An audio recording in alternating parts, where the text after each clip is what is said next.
अस्सलामुअलैकुम everyone, I am doctor Shahza Tahir and आप देख रहे हैं डॉक्टर मोटिवेशन।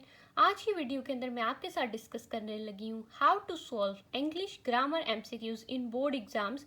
तो मुझे बहुत ज़्यादा रिक्वेस्ट आ रही थी काफ़ी दिनों से कि हम किस तरह से बोर्ड के एग्ज़ाम्स के अंदर इंग्लिश के एमसीक्यूज़ सारे ठीक कर सकते हैं। तो ये वीडियो आपके 9th class, 10th class, 11th and 12th her board exams के लिए है। आपके यही ट्रिक्स आपके इंग्लिश के बोर्ड एग्ज़ाम्स के अंदर इंग्लिश के ग्रामर के एमसीक्यूज़ के अंदर इस्तेमाल होते हैं। अगर आपको ग्रामर बिल्कुल भी नहीं आती और आपको बिल्कुल समझ नहीं आता, लेकिन फिर भी आप अपने जो एमसीक्यूज़ होते हैं उनमें फुल मार्क्स गेन कर सकते हैं विद दीज ट्रिक्स। तो मैं आपके साथ कुछ ट्रिक्स आज डिस्कस करूंगी जो बहुत बेनिफिशियल होने वाले हैं आपके ग्रामर के एमसीक्यू सॉल्व करने के लिए। अगर आप चैनल पर नए हैं तो जल्दी से आपने सब्सक्राइब कर देना है। हम स्टार्ट करते हैं अपनी वीडियो को। First of all I have the rule number 1। तो रूल नंबर 1 हमारे पास ये है कि आपके पास कोई भी सेंटेंस जिसके अंदर जनरली, रेगुलरली, यूजुअली और डेली या दैट डे या टुडे ये लिखा आएगा तो आपने उसके साथ चुप करके वर्ब की फर्स्ट फॉर्म लगा देनी है। आपने नहीं देखना कौन सा रूल है, कौन सी कंडीशन है, क्या है, आपने सिर्फ साथ में वर्ब की फर्स्ट फॉर्म लगानी है। और एक और इसके साथ एक्सेप्शन ये है कि इन वर्ड्स के साथ इफ़ या बिफोर का यूज़ ना हुआ हो उस सेंटेंस के अंदर। ठीक है, आपके पास वर्ड्स हैं generally, regularly, usually, daily, that day और टुडे। ये वर्ड्स जहाँ भी आपको नज़र आएंगे आपने सिर्फ उसके साथ वर्ब की फर्स्ट फॉर्म लगा देनी है बस। ठीक है, ये आपका रूल है। आपको रूल नहीं भी पता, आपने यही करना है। और ये मोस्टली वो एमसीक्यूज़ हैं जो आपके रिपीट होते हैं और मैंने वही ट्रिक्स आपके लिए निकाले हैं जो आपके लिए बेनिफिशियल होंगे। ठीक है, एग्जाम्पल देखें, I dash to college daily. अब आपने सिर्फ वर्ड देखने हैं डेली एंड आपने ऑप्शंस में ढूंढना है वर्ब की फर्स्ट फॉर्म कहाँ पे है। We have the go, went, gone, going. तो वी हैव द गो जो वर्ब की फर्स्ट फॉर्म है। हमने सिर्फ डेली का वर्ड देखना है। आपने डेली का वर्ड देखा, ठीक है, जहां आपको डेली नज़र आ गया आपने वर्ड की फर्स्ट फॉर्म ढूंढी और आपने लगा दिया ऑप्शन। अभी आपका ऑप्शन ठीक है, आपको ग्रामर का रूल नहीं भी पता तो कोई फ़र्क नहीं पड़ता। चेक करने आपका ऑप्शन देखना है, उसने आपका ग्रामर रूल चेक नहीं करना कि आपको ग्रामर का रूल आता है या नहीं आता। नेक्स्ट पर we have the example, today I dash my childhood friend. तो टुडे का वर्ड आ गया है। अब टुडे का वर्ड आपने जहाँ देख लिया आपने साथ ही ढूंढना है वर्ड की फर्स्ट फॉर्म को। We have the option met, meeting, meet और नन। तो हमारे पास meet is the first form तो हमने उसको मार्क कर दिया।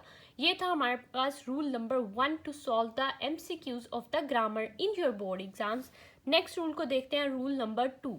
रूल नंबर 2 मेरे पास क्या है जी, we have the last, ago, the previous day, before और यस्टरडे। ये वर्ड्स आपने जहाँ भी देख लिए आपने उसके साथ वर्ब की सेकंड फॉर्म लगा देनी है बस। आपको रूल नहीं पता तो कोई फ़र्क नहीं पड़ता, आपने जस्ट जहाँ ये वर्ड्स देखे last, ago, the previous day, before and yesterday, तो आपने उसके साथ वर्ब की सेकंड फॉर्म लगा देनी है बस। एग्जाम्पल देखें, I never dash him before. Before का वर्ड आ गया है, अब बिफोर हमने जहाँ देखना है हमने साथ में सेकंड फॉर्म लगा देनी है। तो we have met, meeting, meet and none. तो we have the option met, हमने मेट लगा दिया। नेक्स्ट एग्जाम्पल देखें, he dash Lahore last night. तो हमारे पास लास्ट नाइट का हमने वर्ड जहाँ देखना है, last day, last morning, last night, जहाँ पर भी लास्ट का वर्ड आपके पास आ जाएगा तो हमने लगानी है उसके साथ वर्ब की सेकंड फॉर्म को, हमने सेकंड फॉर्म साथ लगानी है। अब हमने सेकंड फॉर्म ढूंढनी है, गो, वेंट, गोन और गोइंग है तो वेंट हमारे पास सेकंड फॉर्म है, हमने वेंट को टिक कर दिया। ठीक है, ये आपके थे 2 रूल जो बहुत इंपॉर्टेंट है आपको एमसीक्यूज सॉल्व करने के लिए और आपको यही ग्रामर के एमसीक्यूज हर बार एग्जाम्स में आते हैं तो आपने इनको ज़रूर फोकस कर लेना है। हमारे पास जो थर्ड वाला रूल है उसके अंदर क्या है जी, we have the present and now. Present और नाउ का वर्ड आपने जिस भी एमसीक्यूज में देख लिया आपने उसके साथ इज, एम, आर लगाना है और वर्ब के साथ में फर्स्ट फॉर्म के साथ आईएनजी फॉर्म इस्तेमाल होती है। वर्ब के साथ जो फर्स्ट फॉर्म आईएनजी के साथ होती है इसको हम कहते हैं जेरेंड। आपको नहीं भी पता तो कोई मसला नहीं है, वैसे ही मैंने आपको एज एन एक्स्ट्रा इन्फॉर्मेशन बता दिया है क्योंकि जिन बच्चों ने बाद में एमडी कैट करना है तो उनके लिए काफ़ी हेल्पफुल होगा ये। तो अभी के लिए आपके लिए यही है कि आपने जहाँ पर भी नाउ और प्रेजेंट देखना है आपने इज एम आर के साथ वर्ब की फर्स्ट फॉर्म लगानी है विद द ING, ठीक है। तो इसको हम जेरेड कहते हैं। और जहाँ पर भी हमारे पास वर्ब की फर्स्ट फॉर्म के साथ टू आता है तो इसको हम इन्फिनेटिव फॉर्म कहते हैं, ठीक है। ये भी आपने इन्फिनेटिव, तो ये भी आपने याद रखना है, ठीक हो गया। एग्जाम्पल देखें, she dash English at present. Present आपने वर्ड देख लिया, अब आपने ऑप्शन देखना है जिसमें इज एम आर और वर्ब की ING फॉर्म इस्तेमाल हो। Is learning, was learning, were learning और नन, ठीक है। तो वॉज और वर लर्निंग जो है वो हमारे पास प्रेजेंट में नहीं होता है, ये हमारे पास पास्ट में इस्तेमाल होता है, ठीक है। था और थे के सेंस में आता है तो we have the is am are और वर्ब की वर्ब लर्न है और फर्स्ट फॉर्म है और साथ में ING है, तो हमारे पास फर्स्ट ऑप्शन जो है वो करेक्ट होगा, ठीक है। तो अब आपके पास present day, nowadays, इस तरह का कोई भी वर्ड आता है तो आपने उसके साथ इज एम आर वर्ब की फर्स्ट फॉर्म और ING लगानी है। आपको रूल नहीं भी पता तो कोई मसला नहीं है, आपने बस ये वर्ड्स याद करने और आपने ये आगे याद करना है कि इसके साथ लगाना क्या है। Next we have the fourth rule, हमारे पास है नेक्स्ट और टुमारो, ठीक है। जहाँ पर भी आपने नेक्स्ट और टुमारो का वर्ड देख लिया आपने उसके साथ विल और शेल लगाने हैं और साथ में वर्ब की फर्स्ट फॉर्म लगानी है। अब हमारे पास सारे वर्ड्स के साथ विल इस्तेमाल होता है, सिर्फ आई और वी के साथ हम जो है वो शेल इस्तेमाल करते हैं। अब बाज़-औक़ात हम आई वी के साथ भी कई बार विल इस्तेमाल कर लेते हैं, हमारे जो नई ग्रामर के रूल्स आए हैं, लेकिन आपके ग्रामर में अभी यही है कि आपने आई और वी के साथ शेल लगाना है और बाकी सबके साथ विल लगाना है। एग्जाम्पल देखें जी, द पार्टी डैश टुमारो। अब हमारे पास टुमारो का वर्ड आ गया, आपको नहीं पता ग्रामर का क्या रूल है, आपको जस्ट ये पता है नेक्स्ट और टुमारो जहाँ आएगा आपने विल शेल और वर्ब की फर्स्ट फॉर्म लगानी है। अब ऑप्शन देखते हैं, विल हेल्ड, होल्ड, हेल्ड और हेल्डिंग। तो हमारे पास ऑप्शन ए है जी विल हेल्ड, तो आपने ये लगा देना है। हमारे पास वर्ब की फर्स्ट फॉर्म है ये और हमारे पास विल और शेल इस्तेमाल हुआ हुआ है। रूल नंबर 5 देख रहे हैं आपने। रूल नंबर 5 हमारे पास क्या है जी, रूल नंबर 5 के अंदर हमारे पास कंडीशनल सेंटेंसेस को डिस्कस किया हुआ है। ये हमारे पास फर्स्ट कंडीशनल है, हमारे पास एक ज़ीरो कंडीशनल भी होता है तो आपने उसको भी देख लेना है। उसमें ये होता है कि दोनों साइड में हमारे पास प्रेजेंट टेंस आता है, ठीक है। तो उसमें यहाँ एस और ईएस दोनों साइड में लगा होता है या SES दोनों साइड में नहीं लगा होता, तो इस तरह से होता है, लेकिन वो दोनों साइड में प्रेजेंट टेंस होता है तो वो आपने देख लेना, वो होता है हमारे पास ज़ीरो कंडीशनल। ये जो हमारे पास रूल नंबर 5 है दैट इज़ हमारे पास फर्स्ट कंडीशनल सेंटेंस। तो अब आपको कंडीशनल नहीं भी पता, आपने जस्ट याद रखना है और आपने अपना MCQs ठीक करके आना है। फर्स्ट हमारे पास क्या है, हमेशा कंडीशनल सेंटेंसेस इफ़ से स्टार्ट होंगे, तो आपके पास कोई भी MCQs जहाँ पर इफ़ से स्टार्ट हो रहा हो तो आपने ज़रूर उसमें कंडीशनल ढूंढने की ट्राई करनी है, क्योंकि मेजॉरिटी आपके पास इफ़ वाले जो क्वेश्चन होते हैं वो स्टार्ट हो रहे होते हैं कंडीशनल सेंटेंसेस। तो आपने कंडीशनल सेंटेंसेस के अंदर इफ़ का वर्ड जब देख लिया तो आपने कंडीशनल को ढूंढना है। फिर आपके पास इफ़ के साथ वर्ब की फर्स्ट फॉर्म आएगी, यानी हमारे पास प्रेजेंट इंडेफिनेट का टेंस आता है एक साइड के अंदर और दूसरी साइड प्रेजेंट इंडेफिनेट का टेंस आता है एक साइड के अंदर और दूसरी साइड के अंदर आपके पास आता है जी फ्यूचर इंडेफिनेट का टेंस, यानी विल शेल के साथ वर्ब की फर्स्ट फॉर्म। तो आपने ये ढूंढना है फर्स्ट कंडीशन के अंदर, इफ़ के साथ आपके पास वर्ब की फर्स्ट फॉर्म और दूसरी साइड में आपके पास विल शेल के साथ फर्स्ट फॉर्म, ठीक हो गया। एग्जाम्पल देखें, इफ़ आ गया तो आपने अंदाज़ा लगा लिया कि कोई कंडीशनल सेंटेंस है। अब इफ़ ही वर्क्स हार्ड है, यानी हमारे पास वर्ब की फर्स्ट फॉर्म इस्तेमाल हुई है। अब हमने दूसरी साइड में क्या लगाना है, हमने विल शेल और फर्स्ट फॉर्म ढूंढनी है। If he dash pass the exam, अब हमने विल शेल और फर्स्ट फॉर्म पास हमें फर्स्ट फॉर्म दी हुई है, अब हमने विल शेल ढूंढना है। तो हमारे पास ही है तो ही के साथ हमेशा विल आता है तो हमने विल लगा दिया, अगर आई या वी होता तो हम शेल लगा देते। तो आपने ये देख लिया।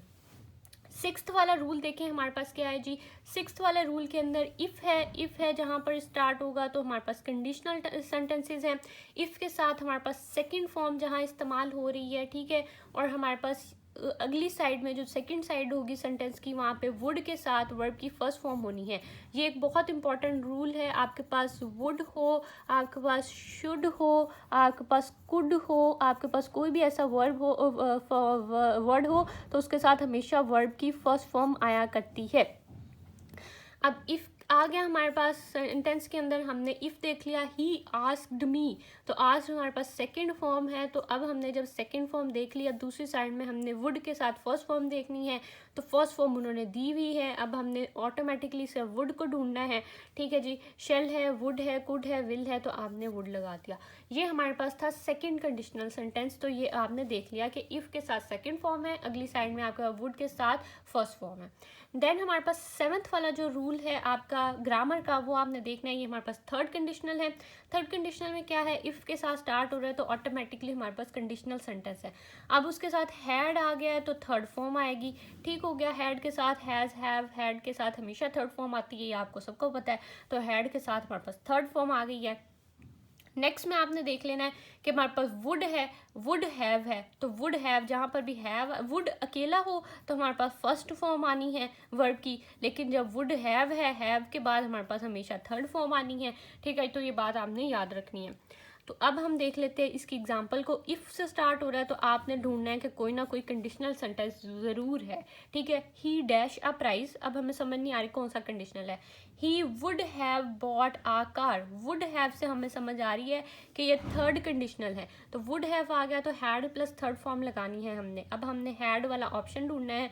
हैज़ वॉन है, वॉन है, हैड वॉन है और विन्स है, तो हमने हैड वॉन वाला ऑप्शन लगा दिया। एट्थ वाला रूल देखते हैं।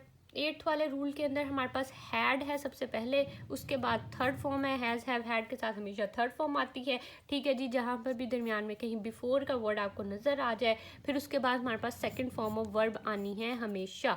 तो एग्जांपल देखें, the patient had died, had के बाद वर्ब की थर्ड फॉर्म है, फिर हमारे पास बिफोर का वर्ड है। अब हमारे पास द डॉक्टर, अब हमने सेकंड फॉर्म ढूंढनी है, कहीं भी हो, कम, केम, कमिंग, हैड कम, तो केम आपने लगा देना है। दैट इज़ सो इम्पॉर्टेंट, बाज़ औक़ात आ जाता है बच्चे गलत करके आते हैं, आपने इसको ज़रूर देख लेना है।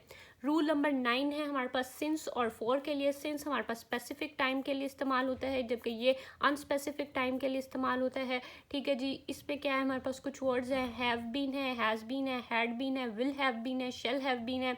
इसके साथ वर्ड की फर्स्ट फॉर्म और आईएनजी इस्तेमाल करना होता है हमने।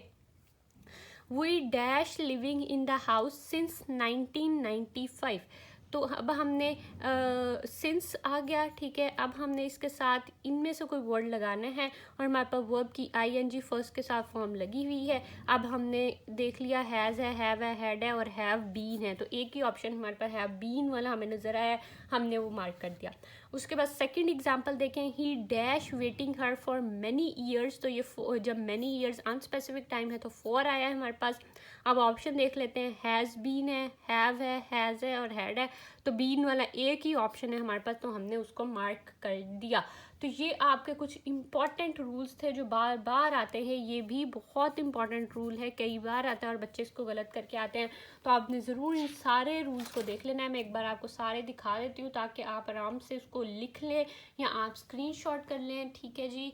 ये बहुत इंपॉर्टेंट रूल है और मैं आपको गारंटी करती हूँ कि ये रूल्स करने के बाद आप अपने ग्रामर के एमसीक्यू सारे ठीक करके आएंगे, चाहे आपको रूल्स आते हैं या आपको रूल्स नहीं आते हैं, तो आपने ज़रूर इन पर फोकस कर लेना है। That is all from my side, thank you so much.